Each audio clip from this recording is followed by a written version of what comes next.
నమస్కారం ప్రేక్షకులందరికీ మీ సందేహాలు మా సమాధానాలు కార్యక్రమానికి స్వాగతం సుస్వాగతం. ప్రతి ఎపిసోడ్లో మనం ఒక కొత్త విషయం గురించి మాట్లాడుకుంటున్నాం. మనకి తెలియని ఎన్నో విషయాలు తెలుసుకుంటూనే ఉన్నాం. అండ్ ఈరోజు కూడా ప్రజాపిత బ్రహ్మకుమారీస్ ఈశ్వరీయ విశ్వవిద్యాలయం గురించి తెలుసుకోవాల్సిన ఎపిసోడ్ ఇది. సో ఈరోజు మనతో పాటు స్టూడియోలో వారి యొక్క జీవితాన్ని దాదాపు 35 సంవత్సరాలుగా భగవంతునికి అంకితం చేసి ప్రస్తుతం కరీంనగర్ సేవా కేంద్రంలో వారి యొక్క సేవలను అందిస్తున్నటువంటి మనీషా అక్కీ గారు మనతోనే ఉన్నారు. సో వారిని కూడా ఈరోజు ఈ సంస్థకు సంబంధించి కొన్ని విషయాలు అడిగి తెలుసుకుందాం. నమస్తే. నమస్కారం. ఎలా ఉన్నారు? బాగున్నాను, చాలా బాగున్నాను. చాలా బాగున్నారు, వెరీ నైస్. సో ఈ ప్రజాపిత బ్రహ్మకుమారీస్ ఈశ్వరీయ విశ్వవిద్యాలయం అనే సంస్థ గురించి మాకు కొంత అవగాహన ఉంది. దీని వ్యవస్థాపకులైనటువంటి వారు దాదా లేఖరాజ్ అని మేము విన్నాం. అంటే ఈ దాదా లేఖరాజ్ గారు అసలు ఏంటి, హూ ఇస్ హీ, వారి గురించి మాకు ఏమైనా కొన్ని డీటెయిల్స్. దాదా లేఖరాజ్ గారు అంటే మీరు పర్టికులర్గా అడుగుతున్నారు కాబట్టి ఈయన గురించి తెలుసుకోవాలి అని అంటే నాటి భారతదేశం అంటే అఖండ భారతదేశం గురించి తెలుసుకోవడం చాలా ఇంపార్టెంట్. అంటే అఖండ భారతదేశము అనే పదాన్ని నేను వాడుతున్నాను కదా, I'm using those words. Literally speaking Akhand అంటే ఖండితం కాకుండా ఉన్న భారతదేశం. So which includes even Pakistan, Bangladesh, Nepal, ఇవన్నీ కూడా ఒకప్పుడు ఇవన్నీ కలిసి ఉండేవి కాబట్టి. సో పాకిస్తాన్లో ఉన్నటువంటి హైదరాబాద్ సింధ్ ప్రావిన్స్, ఆ ప్రాంతానికి చెందిన వ్యక్తి ఈ దాదా లేఖరాజ్. ఓకే, ఈ సింధ్ ప్రావిన్స్ అంటే ఏంటి? బికాస్ ఈ సింధ్ అనే వర్డ్ నేను జనరల్లీ ఇప్పుడే ఫస్ట్ టైం వింటున్నాను. సో అసలు ఈ సింధ్ ప్రావిన్స్ అంటే ఏంటి? ఈ Sindh province now in Pakistan. ఈ రోజు అది పాకిస్తాన్లో ఉంది, కానీ ఒకప్పుడు అఖండ భారతదేశంలోనే ఉండేది. కానీ ఈ సింధ్ సమాజానికి ఒక హిస్టరీ ఉంది, ఒక చరిత్ర ఉంది. నిజంగా చెప్పాలి అని అంటే ఈ సింధీస్ ఎవరు అంటే వీళ్ళు ఇండో ఆరియన్స్ అనేవారు వీళ్ళని. ఒక ఈథనిక్ గ్రూప్ అన్నమాట. అంటే ఎంతవరకు చరిత్ర చెప్తుంది అంటే ఈ సింధీస్ ఈ హరప్పన్ సివిలైజేషన్ మీరు వినే ఉంటారు, మొహెంజదారో అండ్ హరప్పన్ సివిలైజేషన్ గురించి విని ఉంటారు. వీళ్ళ యొక్క రూట్స్ అక్కడి నుండి వచ్చాయి. కానీ కాలాంతరంలో అంటే యాజ్ టైం పాస్ట్ అంటే ఈ సింధ్ ప్రావిన్స్, ఈ సింధ్ ప్రాంతానికి ఎంతోమంది రాజులు దాని మీద రాజ్యం చేశారు. సో ఈ సింధ్ ప్రాంతానికి ఇండో గ్రీక్స్ కావచ్చు, పర్షియన్ పీపుల్ కావచ్చు, అదేవిధంగా అరబిక్ లైక్ ఇస్లామిక్ ఇన్వేషన్స్ జరిగినాయి. అంటే ఎంతోమంది వచ్చి ఈ ప్రాంతానికి ఏలిన వాళ్ళు అనమాట. కానీ సింధీస్కి మాత్రం అది హోమ్ల్యాండ్. అంటే ఇది ఒక ట్రైబ్ అనమాట, ఒక గ్రూప్ ఆఫ్ పీపుల్, ఒక కమ్యూనిటీ. వీళ్ళకంటూ ఒక ఐడెంటిటీ ఉండేది. కానీ వీళ్ళ మీద ఎంతోమంది వచ్చి మనకందరికీ తెలుసు, నిజంగా చెప్పాలంటే ఈ సింధ్ ప్రావిన్స్ని గేట్వే ఆఫ్ ఇస్లాం అని కూడా అంటారు. అంటే భారతదేశంలో ఎంటర్ అవ్వడానికి ఎవరైనా వచ్చి రాజ్యం చేయడానికి దిస్ వాజ్ ద ప్లేస్. అంటే ఈ ప్రాంతం అన్నమాట. ఇందులోంచి వీళ్ళు భారతదేశం మీద దాడి చేయడం. అంటే అంతవరకు ఎందుకు, అలెగ్జాండర్ మనందరికీ తెలుసు. సో అలెగ్జాండర్ కూడా హీ ట్రైడ్ అండ్ కేమ్, అక్కడి వరకు ఆగిపోయారు యాక్చువల్లీ ఆ ప్రాంతం. He didn't enter complete India. Right, ఆ చరిత్ర మనకు తెలుసు. అండ్ దెన్ తర్వాత చంద్రగుప్త మౌర్యన్ ఎంపైర్ స్టార్ట్ అయింది. సో ఆ మౌర్యన్ ఎంపైర్లో కూడా ఈ సింధ్ ప్రాంతం కంప్లీట్లీ, సింధ్ కావచ్చు, ఇటు బలూచిస్తాన్ కావచ్చు, అటు Afghanistan, so this whole area అఖండ భారతదేశం కిందకి వచ్చేది. ఓకే, అంటే ఈ సింధ్ కమ్యూనిటీ అనేది లైక్ అదొక్కటేనా, లేకపోతే అంటే దాంట్లో ఏమైనా వర్గాలు కానీ అట్లా గ్రూప్స్ కానీ ఏమైనా ఉండేవా? వర్గాలు అని కూడా అనొచ్చు, గ్రూప్స్ అని మీరు అంటే ఒక సెక్షన్ ఆఫ్ పీపుల్ అనొచ్చు. కానీ అందులో క్యాస్ట్ అని కూడా అంటారు వీళ్ళు. నిజంగా చెప్పాలి అని అంటే రకరకాల క్యాస్ట్లో నంబర్ ఆఫ్ క్యాస్ట్ ఉన్నాయి, అందులో నంబర్ ఆఫ్ గ్రూప్స్ కూడా ఉన్నాయి. ముఖ్యంగా ఏంటి అంటే ఆమిల్ కమ్యూనిటీ, ఈ సింధీ కమ్యూనిటీలో ఆమిల్ కమ్యూనిటీ, అదేవిధంగా భాయిబంద్ కమ్యూనిటీ, షికార్పురి కమ్యూనిటీ, అలాగే లోహానాలోనే యాక్చువల్లీ ఇది ఆమిల్ అని, భాయిబంద్ అని ఇవి రెండు వస్తాయి. కంచాపురు అని, భాగ్నీర్ అని చెప్పుకుంటూ పోతే ఇవి చాలా ఉన్నాయి. ఓకే. సో కానీ ఈ లోహానా వాళ్ళు ఏదైతే ఉన్నారో ఈ క్యాస్ట్ సంబంధించిన వాళ్ళు ఏం చెప్తారంటే వాళ్ళ పూర్వీకులు క్షత్రియులు. సో దేశే అంటే వాళ్ళు చెప్పేది ఏంటంటే శ్రీరామచంద్ర వంశానికి చెందిన వాళ్ళం, మా పూర్వీకులు వాళ్ళు అని ఈ లోహానా క్యాస్ట్ వాళ్ళు చెప్తారు. సో అంటే ఈ చరిత్రలో ఈ పాయింట్స్ కూడా ఉన్నాయి. కానీ ముఖ్యంగా ప్రజెంట్ అంటే మనం చూస్తున్నటువంటి సొసైటీలో మనకి ఎక్కువగా గ్రూప్ ఆఫ్ మెంబర్స్ కనిపించేది ఆమిల్ and భాయిబంద్. So ఆమిల్ group of Sindhis ఎలా అంటే దీస్ పీపుల్ అంటే బ్రిటిషర్స్ రాజ్యంలో ఇక్కడ ఇంకొక విషయం మనం అర్థం చేసుకోవాలి, ఇస్లామిక్ ఇన్వేజన్స్ జరిగినాయి. ఆ ప్రాంతంలో వీళ్ళు వచ్చి రూలింగ్ చేశారు, దాని మీద రాజ్యం చేసినారు, రాజ్యం ఏలినారు, ఫైన్. కానీ 1843లో బ్రిటిషర్స్ ఈ సింధ్ ప్రాంతం మీద యుద్ధం చేసి వాళ్ళు గెలుచుకున్నారు. అంటే వీరు తన ఆధీనంలో తీసుకున్నారు. అండ్ దీన్ని ఈ అడ్మినిస్ట్రేషన్ అనేది సింధ్ ప్రావిన్స్ని ముంబై ప్రెసిడెన్సీ కిందకి వెళ్ళిపోయింది. Okay. So that is how they administered this area అనమాట, ఈ సింధ్ ప్రావిన్స్ని. ఓకే. ఓకే.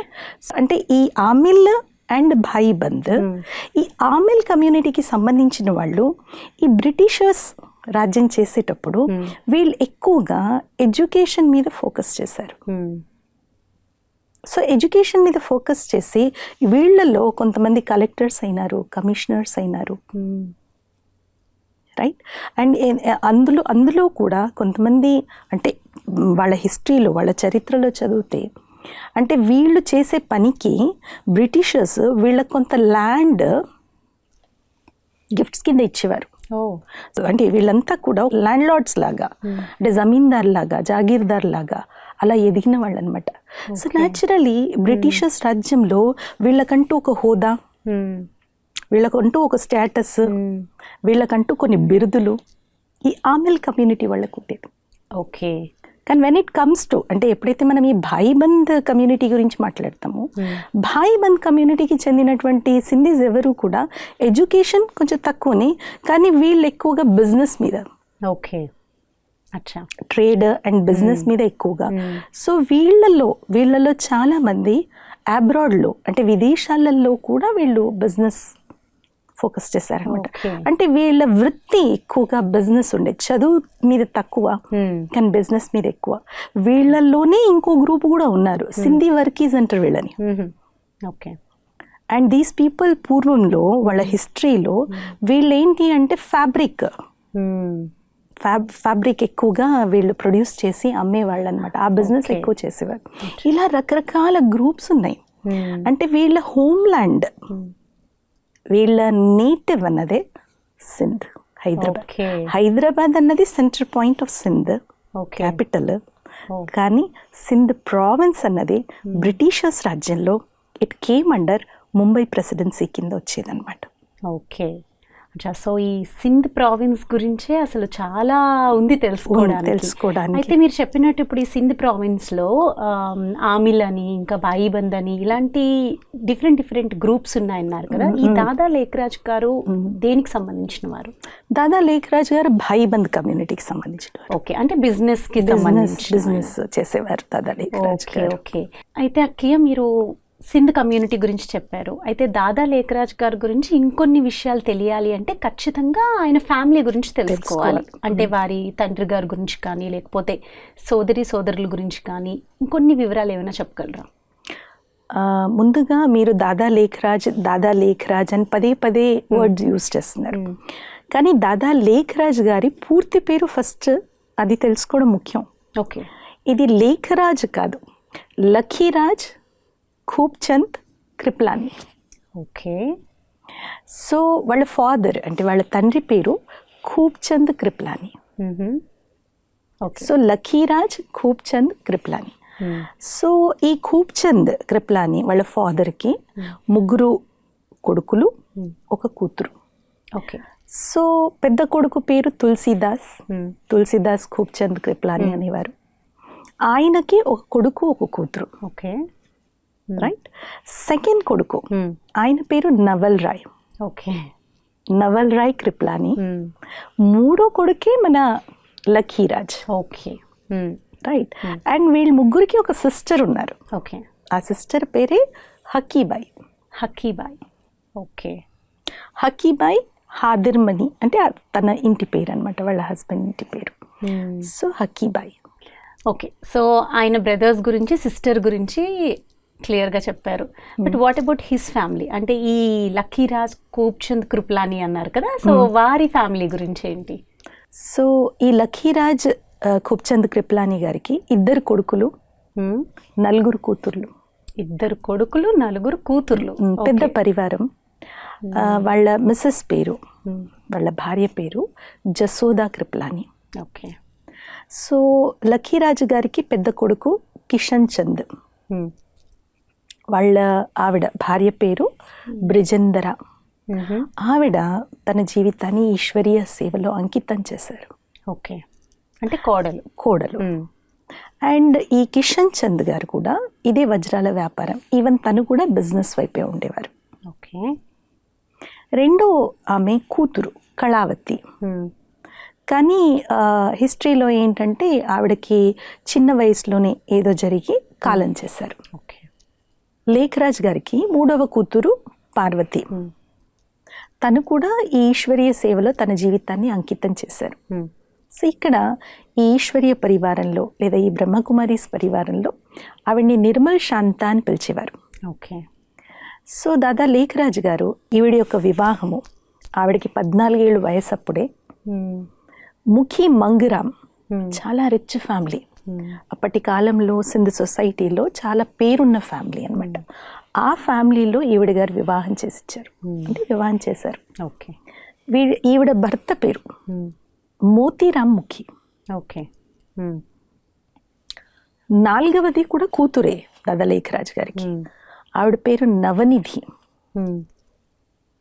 సో ఇక్కడ విచిత్రం ఏంటి అంటే ఇప్పుడు 3వ కూతురు పార్వతినేమో రిచ్ ఫ్యామిలీలో ఇచ్చారు. అవును. కానీ తర్వాత కొంత టైం గ్యాప్ తర్వాత 4వ కూతురు నవనిధికి మాత్రం ఒక సింపుల్ స్కూల్ మాస్టర్కి ఇచ్చి చేశారు. ఆయన పేరు భోజరాజ్. సో అక్కడ ఒక ఇన్సిడెంట్ జరిగింది కాబట్టి, అంటే ఈయన లైఫ్లో, దాదా లేఖరాజ్ గారి లైఫ్లో సమ్ స్పిరిచువల్, ఒక ఆధ్యాత్మిక అవేర్నెస్, అవేక్నింగ్ జరిగింది కాబట్టి, స్పిరిచువల్ అవేక్నింగ్ జరిగింది, ఒకలాంటి లైఫ్ పట్ల ఒక అవగాహన అనండి, జీవితం పట్ల. అంటే కొన్ని క్వశ్చన్స్ అన్నది, ప్రశ్నలు అన్నది ఆయనని వెంటాడుతూ ఉన్నప్పుడు లైఫ్ మీద ఒక అండర్స్టాండింగ్ అంటే వచ్చేసింది అప్పటికి. సో కానీ బట్ స్టిల్ అంత క్లారిటీ లేక, అంటే ఆ స్పష్టత లేక కూడా, సో ఈ 4వ కూతుర్ని మాత్రం, ఎందుకంటే ఆ రిచ్ ఫ్యామిలీ వాళ్ళ వ్యవహారము, వాళ్ళ లైఫ్ స్టైల్ ఇవి చాలా దగ్గరగా ఉండి చూశారు. ఓకే. లేఖరాజ్ గారు సో చాలా దగ్గరగా ఉండి చూశారు, తన కూతురు లైఫ్ని కూడా చూశారు, 3rd కూతురు లైఫ్ని కూడా చూశారు.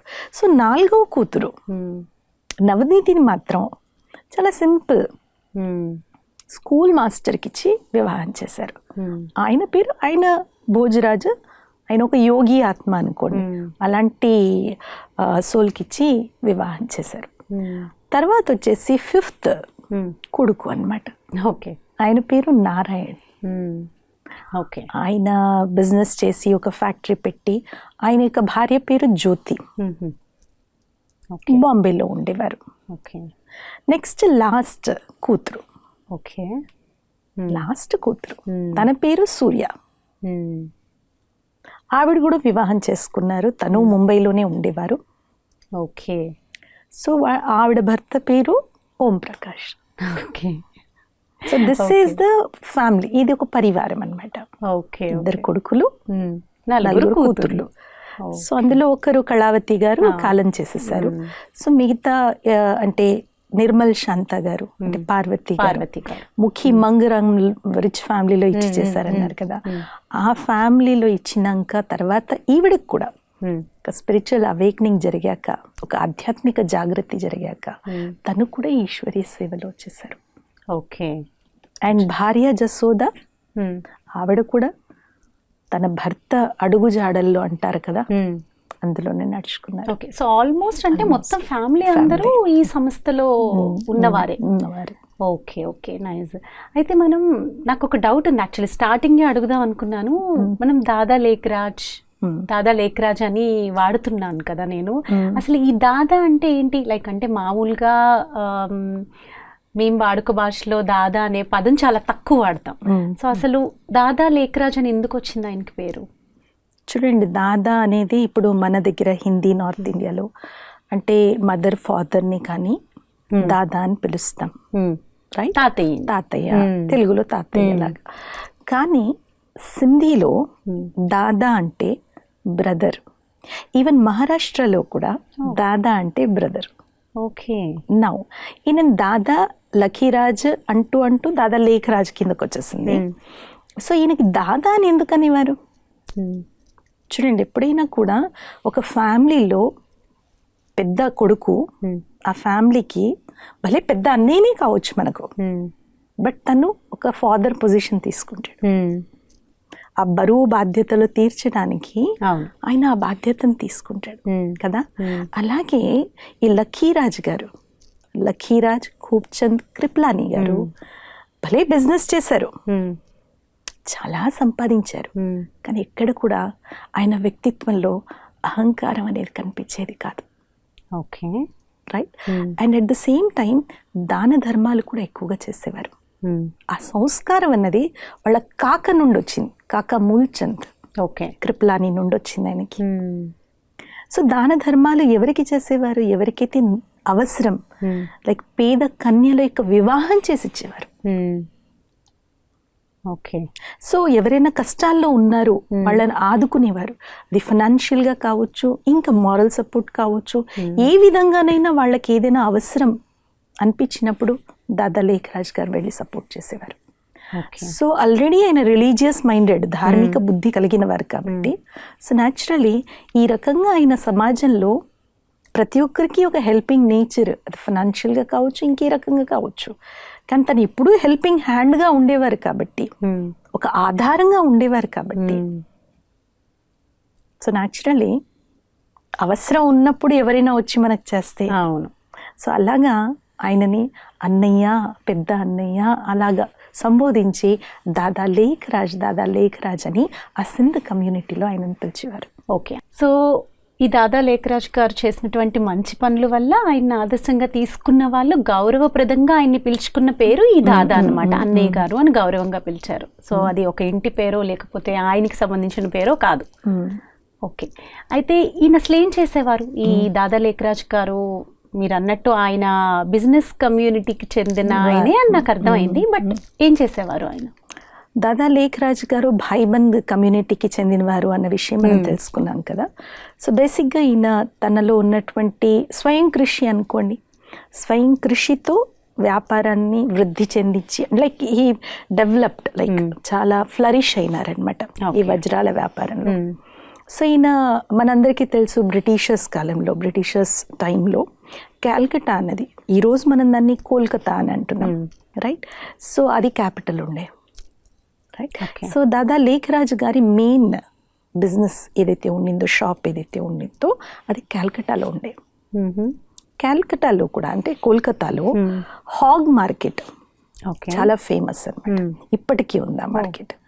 సో హాగ్ మార్కెట్ అక్కడ అందరూ కూడా ఎక్కువగా అప్పటి కాలంలో, బ్రిటిషర్స్ కాలంలో అంటే విదేశీయులు ఎక్కువగా వచ్చేవారు షాపింగ్ చేయడానికి, అక్కడ వస్తువులు కొనడానికి.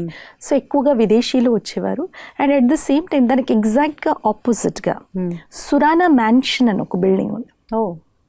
ఆ బిల్డింగ్లో ఫస్ట్ ఫ్లోర్లో దాదా లేఖరాజ్ గారి వజ్రాల వ్యాపారం యొక్క షాప్, జ్యువెలరీ షాప్ ఉండేది.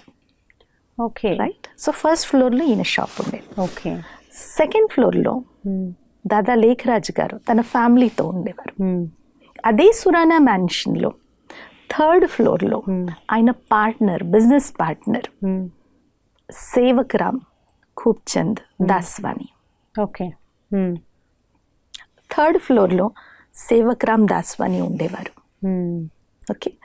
సో ఇది సురానా మ్యాన్షన్లో. At the same time ground ఫ్లోర్లో ఈయన బ్రదర్, పెద్ద అన్నయ్య తులసీదాస్ అండ్ కంపెనీ అని ఇప్పటికీ అది కనిపిస్తుంది ఆ షాప్ పేరు. కోల్కతాలో. సో వాళ్ళ బ్రదర్ కూడా ఇదే బిజినెస్ చేసేవారు. ఓకే. అదేవిధంగా వాళ్ళ కొడుకు అల్లుడు రామ్ లక్ష్మణ్ అండ్ కంపెనీ, వాళ్ళది కూడా ఇదే బిజినెస్. ఓకే. సో మొత్తం తులసిదాస్ వాళ్ళ కొడుకు అల్లుడు ఇద్దరు కలిసి ఓకే ఓకే ఇదే బిజినెస్ చేసేవారు. సో వాళ్ళది రీటైల్ అనమాట. అయితే గ్రాహకులు కస్టమర్స్ ఎప్పుడైతే వీళ్ళ బ్రదర్ షాప్కి వచ్చేవారో, ఒకవేళ వాళ్ళ రిక్వైర్మెంట్ ఎక్కువగా ఉందనుకోండి, సో వీళ్ళు ఏం చేసేవారంటే పైన దాదా షాప్ పంపించేవారు. సో అక్కడ డీల్ ఫ్రీజ్ అయ్యేదన్నమాట. ఓకే. సో హోల్సేల్ వ్యాపారం యాక్చువల్లీ ఒక విధంగా చెప్పాలి అంటే దాదా లేఖరాజ్ గారు చేసేవారు. ఈయన బిజినెస్ పార్ట్నర్ సేవక్రామ్, ఇద్దరు కలిసి. అందుకే ఆయన షాప్ పేరు, దాదా లేఖరాజ్ గారి షాప్ పేరు లేఖరాజ్ అండ్ సేవక్రామ్ అండ్ కంపెనీ ఇప్పటికీ ఉంది. ఆ సురానా మ్యాన్షన్ పేరుతో పాటు ఆ షాప్ పేరు కూడా ఉంది, లేఖరాజ్ సేవక్రామ్ అండ్ సన్స్ అనేసి. ఓకే. బిజినెస్ పార్ట్నర్ పేరు ఈయన పేరు కలిపి. Okay okay. సో ఇప్పటికీ ఆ సురానా మ్యాన్షన్ ఉంది కోల్కతాలో, ఉంది. అక్కడే బిజినెస్ జరిగేది బాబా. Okay okay. సో తన స్వయం కృషితో వ్యాపారంలో విజయం సాధించి ఎంతో వృద్ధి చేస్తూ, నిజంగా చెప్పాలి అంటే లేఖరాజ్ తన కష్టార్జితంతో కూడబెట్టుకున్నది అది. Okay. So it was all ఒక హార్డ్ వర్క్ అనండి, టాలెంట్ అనండి. Okay. So he was a successful business man. ఒక విధంగా చెప్పాలి అని అంటే మనం మిలియనేర్ అని చెప్పొచ్చు. ఎందుకు మిలియనేర్ అంత ఎలాగా అని అంటే, ఇప్పుడు ఈయన క్లయింట్స్ ఎవరు కూడా మామూలు కస్టమర్స్ కారు, అంత రాయల్ ఫ్యామిలీకి చెందిన కస్టమర్స్ అన్నమాట. ఓకే. అసలు అప్పట్లోనే మిలీనియర్ అని అంటే ఇంకా చెప్పక్కర్లేదు. బ్రిటిషర్స్ మన భారతదేశంలో వాళ్ళు వచ్చారు, వాళ్ళు రాజ్యం చేశారు, డన్. కానీ ఆ టైంలో కూడా మన భారతదేశంలో రాజులు మహారాజులు ఉండే, వాళ్ళంత పవర్ఫుల్ లేకపోయినా కూడా వాళ్ళ స్టేటస్ని మాత్రం వాళ్ళు అలా మెయింటైన్ చేస్తారు. సో న్యాచురలీ రాజులు మహారాజులు వాళ్ళంతా జ్యువెలరీ వేసుకునేది. సో మరి జ్యువెలరీ కావాలి కదా. సో దాదా క్లయింట్స్ ఎక్కువగా ఆ రాయల్ ఫ్యామిలీకి చెందిన వాళ్ళ క్లయింట్స్ ఉంటుండే అనమాట. ముఖ్యంగా ఏంటంటే ఉదయ్పూర్ కావచ్చు, నేపాల్ కావచ్చు, రైట్. సో దాదా లేఖరాజ్ గారికి 1930 నుండి ఒకలాంటి చేంజెస్ అనమాట. ఒకసారి ఇలాగే నిజంగా చెప్పాలి అని అంటే దాదా లేఖరాజ్ గారు ధార్మిక రిలీజియస్ మైండెడ్ అని చెప్పాను కదా, అంటే భక్తి ఎక్కువ, విష్ణు భక్తుడు. ఆల్ ద టైమ్ విష్ణు యొక్క ఫోటో తన జేబులో ఉంటుండే. ఓకే. ఎవ్రీ డే గీతా పారాయణం చేసేది. దాన ధర్మాలు ఈయన సంస్కారం, దాన ధర్మాలు చేయడం ఈయన సంస్కారం అనమాట. అంటే అంత మిలీనియర్ గా అంత బిగ్ షాట్ లెవెల్లో ఉండి మీరు అన్నట్టు ఈ స్పిరిచువాలిటీని ఫాలో అవ్వడం చాలా కష్టం. అంటే ఒక వైష్ణవ సంప్రదాయానికి చెందిన ఆయన అని కూడా చెప్పొచ్చు మనం. అంటే విష్ణు భక్తుడు అని చెప్పొచ్చు. Okay, right. గీత చదివేవారు. జస్ట్ ఇక్కడి వరకు ఇది ఆగింది కాదు. ఆయనకి పరమాత్మ పట్ల ఎంత లోపల నుండి ఒక ఇది ఆతృత ఉండేదంటే పరమాత్మ ప్రాప్తి కోసము 12 మంది గురువుల్ని చేశారు తను. ఓకే.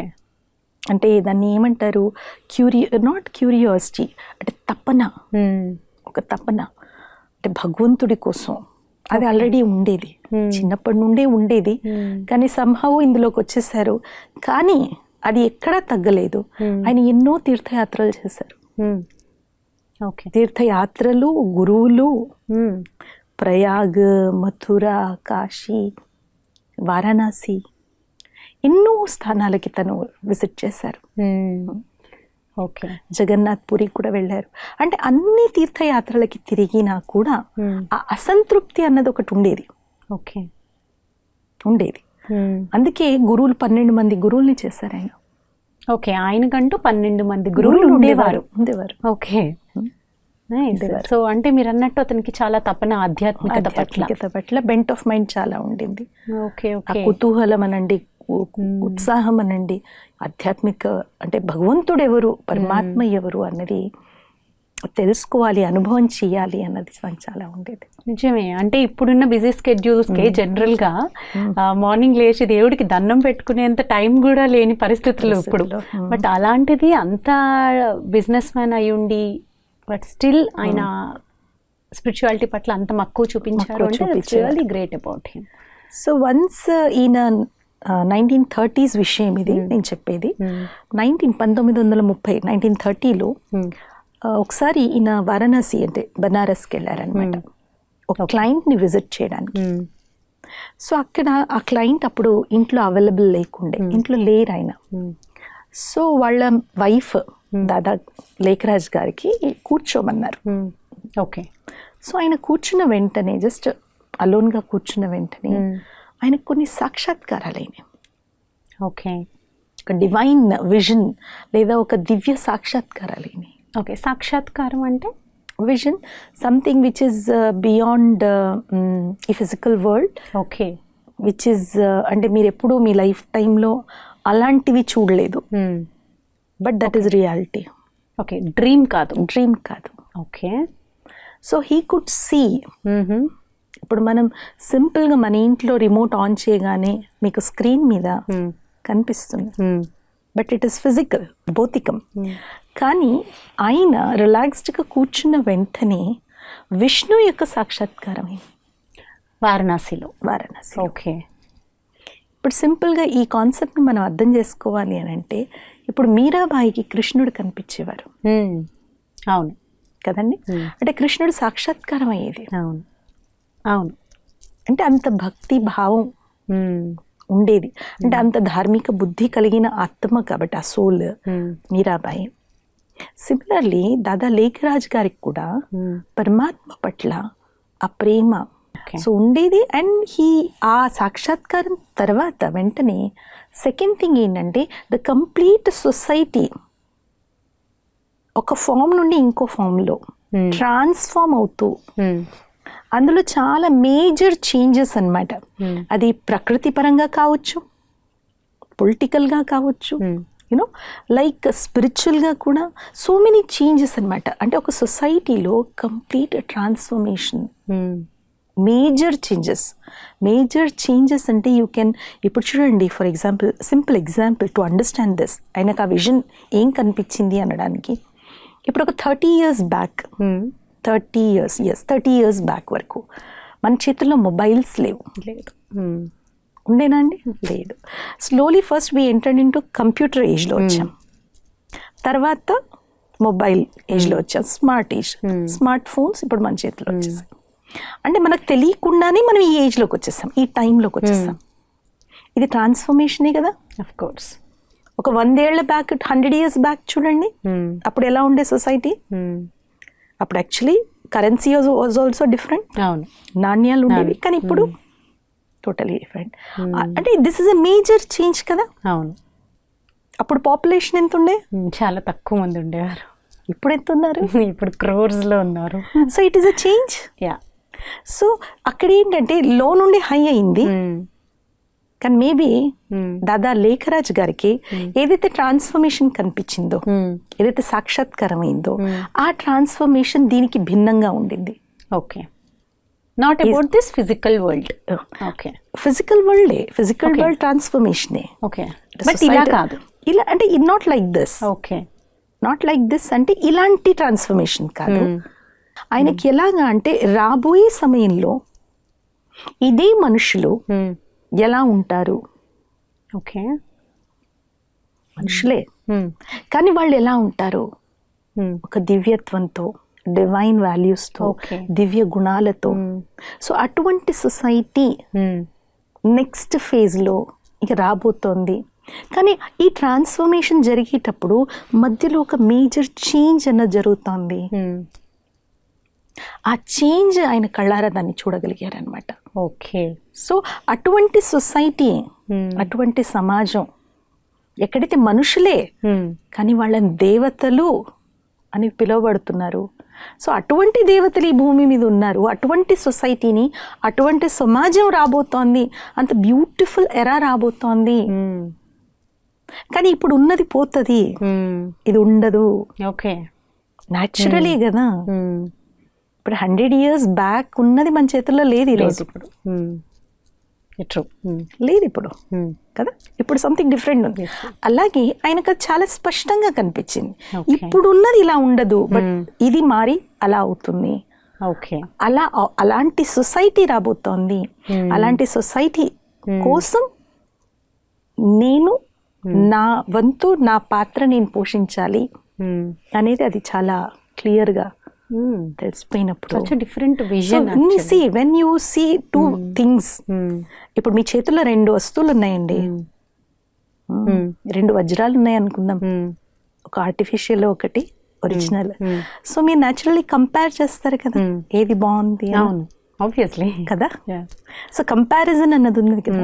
సో ఆ సాక్షాత్కారంలో తనకి, లేఖరాజు గారికి చాలా క్లియర్గా అర్థమైంది, ఇప్పుడున్న సొసైటీలో ఉన్న మనుషులకి ఉన్నటువంటి దుఃఖము, అశాంతి పీక్స్లో ఉన్నాయి. పీక్స్లో ఇంకా ఆ డీటెయిల్స్ వద్దు మనకు. కానీ ఇమ్మీడియట్గా this is getting transformed.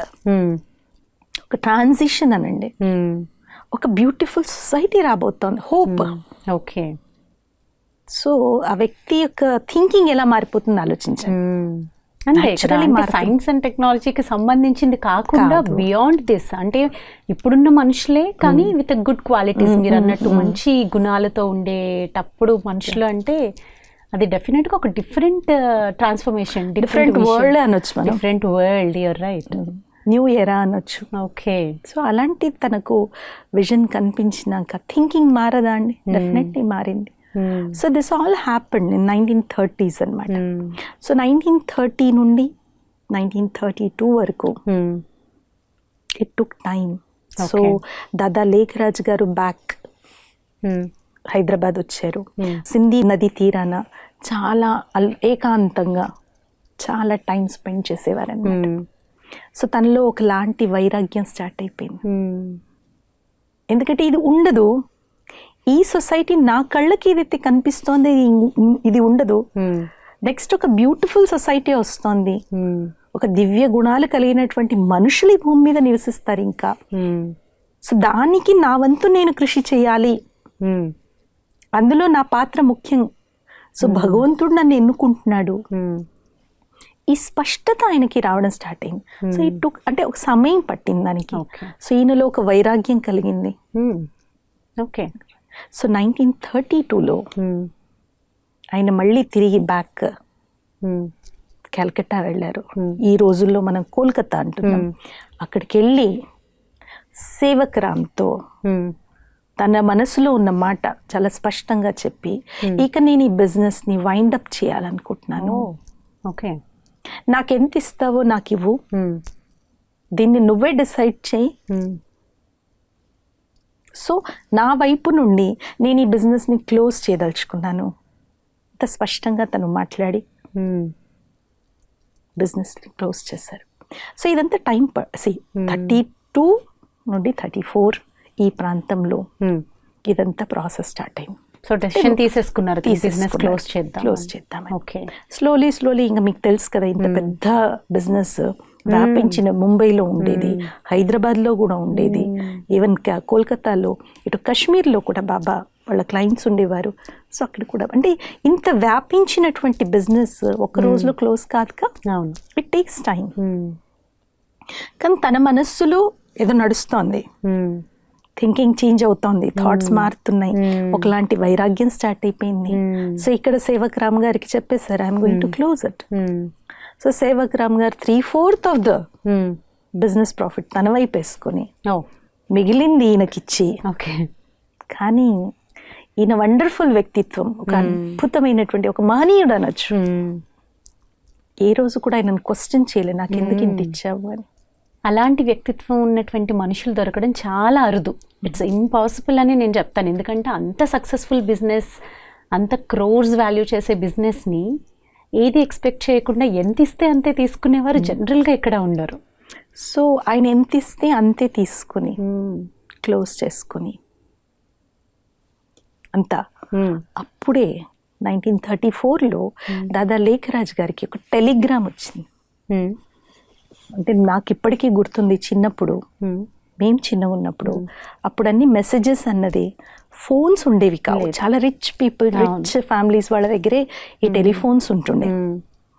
Otherwise ఎవరైనా కూడా టెలిగ్రామ్ చేయాల్సిందే మెసేజ్ వెళ్ళాలి అని అంటే, రైట్? సో అప్పుడు దాదా లేఖరాజ్ గారికి టెలిగ్రామ్ వచ్చింది, ఫోన్స్ లేకుండే అప్పటికి. సో టెలిగ్రామ్ హైదరాబాద్ సింధ్ నుండి వచ్చింది. ఓకే, ఆయన కోల్కతాలో ఉన్నారు అప్పుడు, కోల్కతాలో ఉన్నారు. సో ఏం వచ్చింది సింధ్, నేను మీకు ఆల్రెడీ ఒక విషయం చెప్పాను, ఈయనలో దాన ధర్మ సంస్కారాలు వాళ్ళ కాకా మూల్చంద్ నుండి వచ్చాయి. అవును అవును, ఇది మీకు ఐడియా ఉండొచ్చు. అంటే ఆయన కాకా మూల్చంద్ నుండి వచ్చాయి. సో కాకా మూల్చంద్ గారు కాలం చేశారు. Okay, right? సో ఆ మెసేజ్ రాగానే ఈయన లోపల ఉన్న ఉత్సాహం, ఒక ఆధ్యాత్మిక జాగృతి కలిగింది, పరమాత్మ ప్రాప్తి అయింది, పరమాత్మ సాక్షాత్కారాలైనాయి. సో ఆ ఇంటాక్సికేషన్లో, ఆ నశలో, ఆ ఆనందంలో లెటర్ రాశారు వాళ్ళ ఇంటికి. ఓకే, హైదరాబాద్ సింధ్. ఆ లెటర్లో ఏం రాశారు? అలీఫ్కో అల్లా మిలా, బేకో మిలి ఝూటీ బాద్షాహీ, ఆయి తార్ అలీఫ్కో హువా రేల్ కా రాహి. ఓకే, అంటే సో అంటే ఒక విధంగా చెప్పాలి అని అంటే ఇక్కడ ఇంకొక ముఖ్యమైన విషయం మీకు ముందుగా స్టార్టింగ్లో కూడా మీకు చెప్పాను నేను. ఈ సింధ్ ప్రాంతానికి ఈ ఇస్లామిక్ ఇన్వేజన్స్, వాళ్ళ రాజ్యం ఎక్కువ ఉండేది. సో పాపం ఈ సింధీస్ మీద వాళ్ళ యొక్క ప్రభావం చాలా ఉండింది. సింధీస్కి వాళ్ళకంటూ ఒక స్క్రిప్ట్ ఉండినా సరే దాన్ని వాళ్ళు యూజ్ చేయలేదు. అరబిక్ స్క్రిప్ట్ని వీళ్ళు ఎక్కువగా యూజ్ చేసేవారు. ఓకే, 100% వీళ్ళు ఈ అరబిక్ స్క్రిప్ట్ ఏంటంటే రైట్ టు లెఫ్ట్ రాస్తారు. ఓకే, ఉర్దూ కూడా అంతే. ఉర్దూ ఆల్సో ప్రాపర్ ఒరిజినల్ కాదు, అది కూడా అరబిక్ నుండే తీసుకున్నది. ఓకే ఓకే, అలాగే ఇంకోటి కూడా పర్సో అరబిక్ ది కూడా స్క్రిప్ట్ యూజ్ చేశారు వీళ్ళు. వీళ్ళు వాడేవారు, వీళ్ళకంటూ ఒరిజినల్ స్క్రిప్ట్ ఉన్నా వీళ్ళు దాన్ని యూజ్ చేసేవారు కాదు. బికాజ్ న్యాచురలీ ఆ ప్రాంతం మీద ఇస్లామిక్ ఇన్వేడర్స్, వాళ్ళు రాజ్యం చేసేసరికి న్యాచురలీ వాళ్ళ ఫోర్స్ ఆఫ్ కన్వర్జన్ ఎక్కువ ఉండేది. ఇస్లామిక్ హిస్టరీ మనందరికీ తెలుసు. అప్పుడున్న సొసైటీలో, అప్పుడున్న సమాజంలో ఏ రాజు అయితే రాజ్యం చేసేవారో ఆయన తన భాష, తన ధర్మం ఇంపోజ్ చేసేవారు. ఓకే, సో కన్వర్జన్స్ అన్నది అప్పుడు ఉండేటివి. సో అలా కొంతమంది సింధీస్ ముస్లిం సింధీస్గా అయినారు, కానీ కొంతమంది కాలేదు. ఓకే, మళ్ళీ అదొక చరిత్ర, వేరే చరిత్ర. ఓకే, రైట్, అందులోకి మనం డెప్త్గా వెళ్ళాల్సిన అవసరం లేదు. సో అందుకే దాదా లేఖరాజ్ గారు కూడా తన పరివారానికి ఈ లెటర్ ఏం మెసేజ్ పెట్టారు? అలీఫ్కో అల్లా మిలా, బేకో మిలి ఝూటీ బాద్షాహీ, ఆయి తార్ అలీఫ్కో హువా రేల్ కా రాహి. సో చాలా మంది ఇక్కడ అపోహపడతారు ఏంటంటే ఈయన ముస్లిం అని చెప్పి అంటున్నారు. It is not. అక్కడ ఆ అలీఫ్ అనే వర్డ్ ఫస్ట్ మనం అర్థం చేసుకోవాలి. It is not a word. ఇది కూడా కొంచెం మనం అరబిక్లోకి వెళ్తే, అరబిక్ లాంగ్వేజ్లో 28 ఆల్ఫబెట్స్ ఉన్నాయి. ఓకే, అరబిక్ లాంగ్వేజ్లో మీకు 28 ఆల్ఫబెట్స్ ఉన్నాయి. ఆ ఆల్ఫబెట్స్లో ఫస్ట్ ఆల్ఫబెట్ అలీఫ్. ఓకే, ఇప్పుడు మనకు తెలుగులో అ, సెకండ్ ఇస్ ఆ. సో వీళ్ళ దాంట్లో ఫస్ట్ ఆల్ఫబెట్ అనేది అలీఫ్, సెకండ్ ఆల్ఫాబెట్ అనేది మీకు బే. ఓకే, సో ఇక్కడ సింపుల్గా ఆయన ఈ ఆల్ఫాబెట్స్ని ఎలా వాడుకున్నారు? అలీఫ్ అంటే మొదటి వాడు, బే అంటే రెండో వాడు. ఓకే, సో అలీఫ్ అంటే ఇక్కడ దాదా లేఖరాజ్ గారు, అలీఫ్కు అల్లా మిలా, ఎందుకంటే ఈయనకి పరమాత్మ సాక్షాత్కారం అయింది కాబట్టి. ఓకే, సో మొదటి వ్యక్తి అయినటువంటి అతనికి, దాదా లేఖరాజ్ గారికి పరమాత్మ ప్రాప్తి అయింది. బే అంటే ఇక్కడ రెండో వారు ఎవరు? సేవక్రామ్, పార్ట్నర్. ఆయనకి ఝూటీ బాద్షాయి, ఈ భౌతిక సుఖ సాధనాలు, భౌతిక ప్రాప్తి, భౌతిక ఆస్తి, ఈ సంపద ఆయనకు ప్రాప్తి అయింది. ఓకే, సో అలీఫ్కు తార్ అంటే టెలిగ్రామ్, అలీఫ్కి వచ్చింది. ఓకే, ఇతనికి దాదా దాదా లేఖరాజ్ లేఖరాజ్కి. ఓకే. కాకా మూల్చంద్ గారు అందులో సారం ఇది ఉండే, హువా రేల్ కా రాహి, మరి ప్రయాణం చేయాలిగా చేరుకోవాలంటే, ఓకే సో ట్రైన్తో ప్రయాణం చేశారు. ఓకే. సో ఈ వర్డ్స్ ఏవైతే తను మెసేజ్ పెట్టారు తన పరివారానికి, అలీఫ్కో అల్లా మిలా అంటే దాదా లేఖరాజ్ గారికి పరమాత్మ సాక్షాత్కారం, పరమాత్మ ప్రాప్తి అయింది. అంతేకాని అలీఫ్ అంటే ఇక్కడ ముస్లిం అని కాదు. Okay okay. సో వీళ్ళు స్క్రిప్ట్, ఇప్పుడు మనం కూడా ఇక్కడ తెలంగాణలో ఉన్నాం. ఇప్పుడు బేసిక్గా కొంతమంది తెలంగాణ తెలుగు వాళ్ళు కాకపోవచ్చు, రైట్? ఒక కన్నడ బ్యాక్గ్రౌండ్ కావచ్చు, కొంతమందిది మరాఠీ బ్యాక్గ్రౌండ్ కావచ్చు, కానీ వాళ్ళు ఎన్నో ఏళ్ల నుండి ఇక్కడ తెలంగాణలో సెటిల్ అయ్యి ఉన్నారు. ఇప్పుడు వాళ్ళు మాట్లాడేటటువంటి కన్నడ కావచ్చు, మరాఠీ కావచ్చు, దాని మీద డెఫినెట్లీ తెలుగు ఇన్ఫ్లుయెన్స్ ఉంటుందా, ఉండదా? ఉంటుంది కదండి. సో అలాగే వీళ్ళు హైదరాబాద్ సింధ్లో ఉన్నప్పుడు వీళ్ళ సింధీ భాష మీద కొంత ఉర్దూ ఇన్ఫ్లుయెన్స్, అరబిక్ ఇన్ఫ్లుయెన్స్ ఉండేది. మరి స్క్రిప్టే వాళ్ళు అది వాడుతున్నారు కదా. అదే అదే. సో ఆ సందర్భంలో ఓకే ఆయన ఈ పదాలు, ఈ అక్షరాలు వాడడం జరిగింది తప్ప లేఖరాజు గారు హిందూ సింధీ, ఓకే, వీళ్ళంతా ఈ గ్రూప్ అంతా కూడా ఎప్పుడైతే ఈశ్వరీయ పరివారానికి అంకితం చేశారో అప్పుడు పార్టీషన్ అయినాక వీళ్ళు భారతదేశానికి రావడం జరిగింది. బికాజ్ ఈయన హిందూ సింధీ కాబట్టి. ఓకే. విష్ణువు భక్తుడు, వైష్ణవ సంప్రదాయానికి చెందినవాడు, భాయి బంద్ కమ్యూనిటీ అతను, కానీ ముస్లిం కాదు. Okay, right. సో హోప్ మీకు క్లారిటీ వచ్చిండు. చాలా క్లారిటీ వచ్చింది అసలు. అంటే దీనికి సంబంధించిన చాలా క్వశ్చన్స్ ఉండేవి, బట్ మీరు ఎక్స్ప్లెయిన్ చేయడంతో నాకు ఆల్మోస్ట్ క్లారిటీ వచ్చింది. But thank you so much. మాకు అసలు ఈ టాపిక్కి సంబంధించి, అంటే ప్రత్యేకించి ఈ దాదా లేఖరాజ్ గారి గురించి చాలా విషయాలు తెలియజేశారు. Thank you so much. నమస్తే. థ్యాంక్ యూ అండి. చూశారు కదండి, మరి ప్రజాపిత బ్రహ్మకుమారి ఈశ్వరీయ విశ్వవిద్యాలయం సంస్థ యొక్క వ్యవస్థాపకులైనటువంటి దాదా లేఖరాజ్, అదే లక్కీరాజ్ కూప్చంద్ కృప్లాని, వారి గురించి మనకి తెలియని ఎన్నో విషయాలు తెలియచేశారు మనీషా అక్కయ్య. మరి మీకు కూడా ఇంకా ఈ సంస్థ గురించి కానీ లేదా ఇంకేదైనా టాపిక్స్ గురించి కానీ మీరు విషయాలు తెలుసుకోవాలి అనుకుంటే కనుక కిందన కామెంట్ బాక్స్లో మీరు స్పెసిఫై చేయొచ్చు. మరి ఇలాంటి గొప్ప వ్యక్తి గురించి ఈరోజు తెలుసుకున్నందుకు మనకు కూడా చాలా ఆనందంగా ఉందని ఆశిస్తూ ఇంకొక ఎపిసోడ్లో మళ్ళీ మీ ముందుంటాం. అప్పటి వరకు సెలవు. నమస్తే.